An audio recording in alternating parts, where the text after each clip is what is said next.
Alam kong napakadami na ng mga konsepto, mga frameworks, at mga opinion, especially in the age of social media. The thing around social media is information, knowledge, and voice no, became accessible and available to everyone. And okay naman yun. Wala namang masama doon. In fact, maganda yon because it gave everybody opportunity. It gave people accessibility. However, in the same manner, dahil napakarami ng information, ng opinion, ng komento tungkol sa lahat ng bagay at nabibigyan ito ng boses gamit ang social media, merong mga taong katulad mo na nagko-confuse na, nagtatanong na parang, ano nga ba yung tamang way para makapag-move forward sa buhay? Ano nga ba yung mga tamang way para makapagtayo ng negosyo? Ano nga ba yung mga tamang way para umasenso at para gumanda ang buhay? And the thing around the availability of information, especially pagdating sa social media is, merong mga conflicting opinions, merong mga conflicting comments na yung mga viewers, mga audience o mga nagsuscroll katulad mo, nanonood, nakikinig, nagbabasa, sometimes hindi mo na rin alam yung gagawin.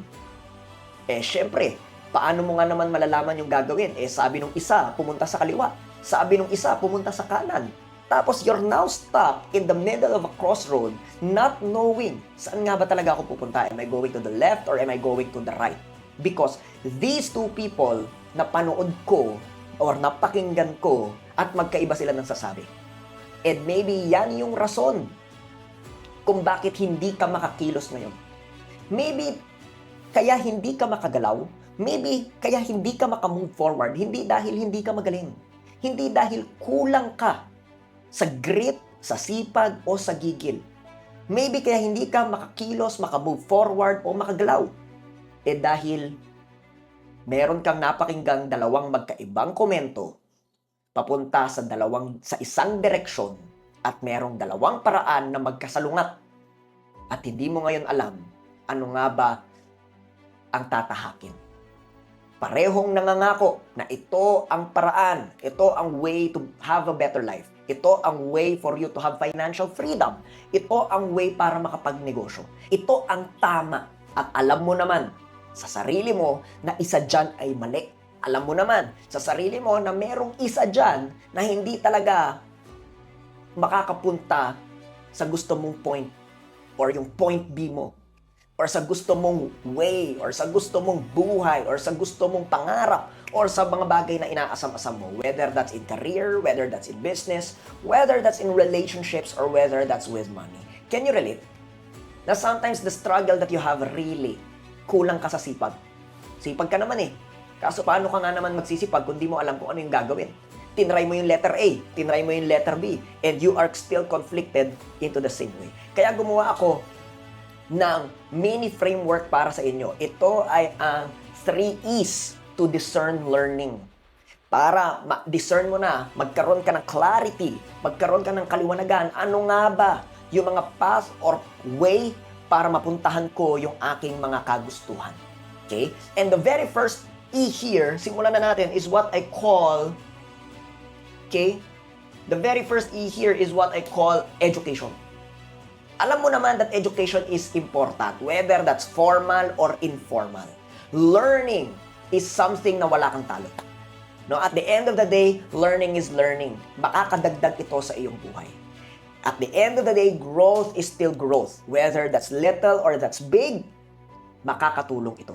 However, napakadaming tao ang yayabang, no? Porque edukado, akala mo alam talaga nila alam kung paano. Kapag naman in-investigate mo yung kanilang buhay, mapapatanong ka, kung gumagana yung education mo, ba't di gumana sa'yo? So is it really a matter of education? No, it's about the person, not about the learning. It's about the person, not about the growth. So, hindi porke ang tao may pinagyayabang na edukasyon, may pinagyayabang na, alam mo, ito yung mga educational path or educational track ko, ibig sabihin credible na sila. Not necessarily. Merong mga tao na kapag aral, merong mga tao sobrang edukado, sa sobrang edukado nila, wala silang nasimulan. Bakit? Takot pumalpak Bakit? Kakahanap nila ng perfect way, wala na silang nakitang way. Bakit? Kasi wala naman talagang perpekto. So, importante po ba yung education? Yes. Importante po ba yung growth and learning? Yes. But is it enough? No. In fact, that is just the first step. Okay na yung tao maalam sa theory, sa konsepto, pero hindi yun enough. I-assess mo pa rin. I-audit mo pa rin. Bakit? Kasi nga, kung education lamang ang tunay na paraan at ito lang ang paraan para umasenso, bakit itong mga mayayabang na to, na porke mo nakapag-aral, hindi naman napagana ang buhay? Diba? Negosyo, pag-usapan natin for example. Business. Bakit itong mga mayayabang na to na ang galing mag-comment tungkol sa negosyo, wala namang napalaking negosyo? Wala namang napaganang negosyo? Kung alam talaga nila kung ano ang gagawin, nasa ng negosyo nila. Kung alam talaga nila paano magpag-grow, paano magpa-scale ng isang business, show me the result. Diba wala? So ano yung point? This is important? Yes. But this is enough?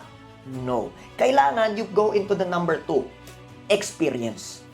Kailangan meron yung burning hours. Ina-apply. And sometimes, that experience will mean struggle. Sometimes, that experience will mean challenges. And they have to face it. And alam mo, maganda yon. Bakit? Kasi, yung experience, nakakapagturo yan ng mga bagay that no book nor lecture can actually teach. Merong mga lesson sa experience na tanging ang experience lamang ang makakapagturo. Kaya importante na hindi ka lamang mapunta sa education, pero ikaw din ay tinitignan mo ang experience. Ibig sabihin, tinignan mo, itong taong to ba? Ina-apply niya ba yung sinasabi niya or puro lang siya theory? Ina-apply niya ba talaga sa tunay na buhay yung mga tinuturo niya or yung mga paniniwala niya or puro lang siya concept? Napakadali kasing magsalita, besh. Napakadaling mag-comment. Pero, is your skin in the game? Business, for example. Negosyo. Are you even in the business world? Are you even running your own shop? Or puro ka lang feasibility study? Masama ba yung feasibility study? No, don't get me wrong. Okay yan. Pero per step lang yan eh. Planning, per step. Analysis, per step. Walang kumikita dyan. Nagigets? Hindi lamang enough yung meron kang education, kailangan your skin is in the game. You gotta grind, you gotta hustle, you gotta do it. Because nothing will ever come to fruition until sinimulan mong magtanim. No harvest can happen when you don't begin with planting a seed and watering it. Sometimes it will take time. Sometimes you will encounter problems. Sometimes you will encounter storms. Sometimes you will encounter challenges. And that's part of the process. Those are lessons in the process. So, maganda po ba yung experience? Oo naman. But is it enough? No. Kasi marami naman nag-educate na, meron ng experience, pero hindi pa rin gumana. Ito ang tunay na for me is your discerning factor. If you want to listen to somebody, if you want to listen to an opinion, if you want to listen to a comment, and you want to start believing what they're saying, what they're sharing. At ano ito? The third E, most important is evidence. Proof of concept. Result. Proof of a successful project. Proof of a successful leadership. Proof of a successful business. At the end of the day, you will always hear me say this: results don't lie. Not education, not experience, but ultimately evidence. Dito na nagkakatalo ang mga tao. Bakit? Kasi kahit abutin ka ng 40 years sa education at experience, pero wala kang evidence, daig ka pa. Noong 25, 26, 27 years old na wala pang 40 years experience, pero may ebidensya. So ano yung point? Mas magaling ba yung 27 dun sa 40? Not necessarily. Pero, mas paniniwalaan ko yung 27, may ebidensya yun eh. Does that mean that people don't have their own independent, individual timing? I agree with that. Lahat tayo may timing. Lahat tayo may tamang proseso. Pero, huwag kang magsabi na 40 years na ako sa negosyo, mas alam ko kaysa dun sa 30 years old. Bakit? Kung yung 30 years old may ebidensya, mas alam niya kaysa sa'yo. Ikaw nga 40 years na wala ka pang napatunayan eh. Yung 30, wala pang 40 years experience yung may napatunayan eh. May ebidensya eh. So, sino paniniwalaan? Eh di siya, hindi ikaw. Nagigets? evidence is what separates a working experience and a working education. Ang tunay na nakapagpagana ng kanyang edukasyon at ang kanyang experience ay ang kanyang ebidensya sa buhay. Love life, for example, no? Gusto ko ginagamit lagi ang love life as an example, no? Ang daling magbigay ng love advice. Are we clear? Meron na try naman love life. Pero ito yung kaibigan mo, 40 years old na, single pa rin, pero kung makapag-love advice, akala mo na ipanalo yung relationships. Single ka pa rin eh. Nagigets. Mas paniniwalaan ko, yung based on evidence na ipanalo, na overcome ang challenge, na ipanalo ang love life. Kahit na hindi pa siya ganun katanda. So, ano yung point?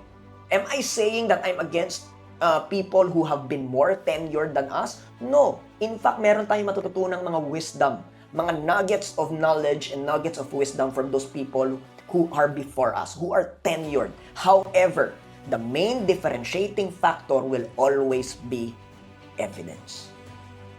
Ang bigat, ang lalim ng opinyon, ng komento, ng idea at impormasyon ay nakabase sa ebidensya. Results don't lie. Aanhin mo yung tenure kung hindi naman ito nakapagbigay ng result. Mas kapani-paniwala pa rin yung hindi man masyadong may tenure, pero may resulta, may ebidensya. Naiintindihan? So ano yung point nito? If you are watching right now and you wanna push towards success, the goal is evidence. Education is a tool, but it is not your endgame. Kahit napakarami mong napag-aralan, kung wala kang ebidensya, baliwala yung opinion. Hindi mo talaga alam, wala kang ebidensya eh. Experience is important. It gives you knowledge and nuggets of wisdom, but hindi pa rin siya kasing lalim ng ebidensya. At the end of the day, it's the evidence that counts. I hope marami kayong natutunan, especially para ma-discern nyo lahat ng mga nakikita nyo sa TikTok, sa Facebook, sa Instagram, at kung saan pang social media, so that hindi ka na masyadong malito, hindi ka na masyadong ma-confuse, kasi alam mo na ngayon kung paano mag-discern ng isang idea or information. This is Migs Flores, hoping to raise builders like you to live out your calling and be rich and free in the process. God bless you, everybody.